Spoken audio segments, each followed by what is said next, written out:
परिषदेच्या निमित्तानं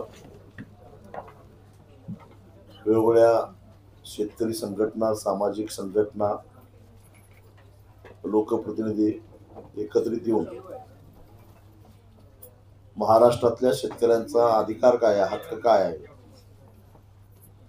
आणि या संदर्भामध्ये काय करायला पाहिजे त्या संदर्भात व्यापक असं विचारमंथन झालं.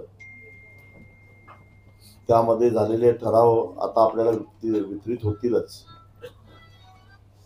पण त्याही पेक्षा सगळ्यात महत्वाचा निर्णय आम्ही असा घेतलेला आहे, 4-5 सूत्र तयार करून त्याच्यावर आधारित असं एक जन आंदोलन भविष्यामध्ये महाराष्ट्रामध्ये उभा करायचं. महायुतीच्या नेत्यांनी दिलेलं आश्वासन जे आहे 7/12 कोरा करायचं किंवा हमीभावावर 20% अनुदान देण्याचं, त्यात ही दोन्ही आश्वासन हवेत विरलेली आहेत.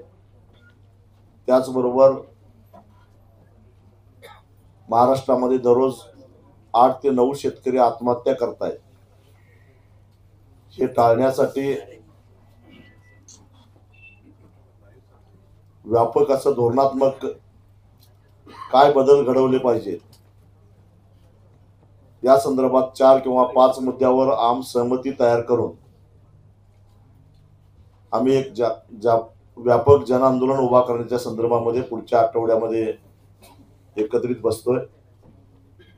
एक 2 दिवसाचं अधिवेशन घेऊन, गरज बसली तर 2 दिवसाचं किंवा 1 दिवसाचंही घेऊ आणि मग त्यानंतर खऱ्या अर्थानं संपूर्ण महाराष्ट्रव्यापी अशा प्रकारचं जन आंदोलन पुकारायचं.